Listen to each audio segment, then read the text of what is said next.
খুব ভক্তিভাবে ভগবানকে ডাকলে তার কৃপায় কোনো কিছুই অসম্ভব নয়।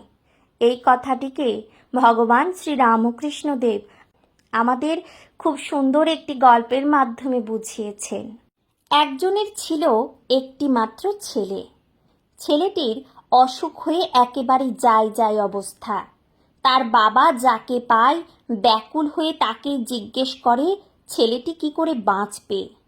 সকলে বলে এই রোগের কোনো ওষুধ নেই। শেষকালে একজন বললে ঔষধ থাকবে না কেন, আছে, তবে বড় দুর্লভ। সেই ঔষধ পাওয়া বড় শক্ত ব্যাপার। লোকটি একেবারে কেঁদে ফেলল। হাত জোর করে বললে, দাও বাবা, ঔষধের উপায় বলে দাও। ছেলেটি আমার যে যাই অবস্থা। ঔষধ জানা লোকটি বলল, 7টি নক্ষত্রের জল পড়বে মরার মাথার খুলির ওপর। সেই জল একটা ব্যাঙ খেতে যাবে। সেই ব্যাঙকে একটি সাপ তাড়া করবে।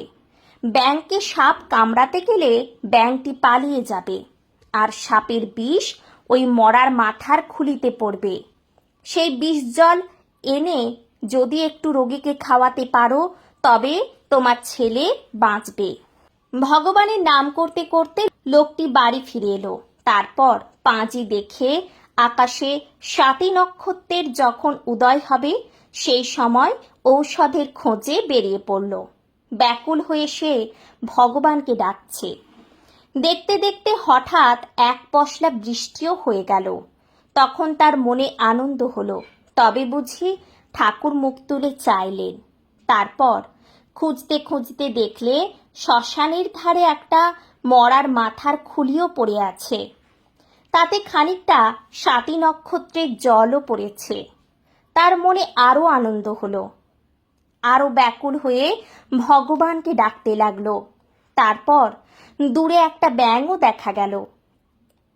লোকটি একটা গাছের আড়ালে লুকিয়ে দেখছে আর এক মনে ভগবানকে ডাকছে। ব্যাঙটি সত্যিই খুলির জল খেতে গেল। ও মা!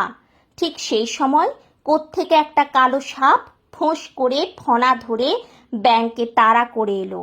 মানুষটার বুক তখন কাঁপছে। সাপটি ব্যাঙকে কামড়াতে গেল। ব্যাঙও এক লাফে খুলির ওপর দিয়ে পালিয়ে গেল। সাপের বিষ একেবারে খুলির মধ্যেই পড়ে গেল। লোকটির আর আনন্দে ধরে না। তখন সে চিৎকার করে ভগবানকে ডাকছে আর নাচছে।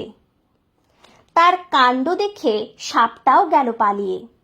খুব ভক্তিভাবে ভগবানকে ডাকলে তার কৃপায় কোনো কিছুই অসম্ভব নয়। এদিকে বাড়িতে কান্নাকাটি পড়ে গেছে। আত্মীয় বন্ধুরা ছেলের শিয়রে বসে হরিনাম করছে। ঠিক সেই সময় তার বাবা ঔষধ নিয়ে এলো। একেবারে পাগলের মতো অবস্থা।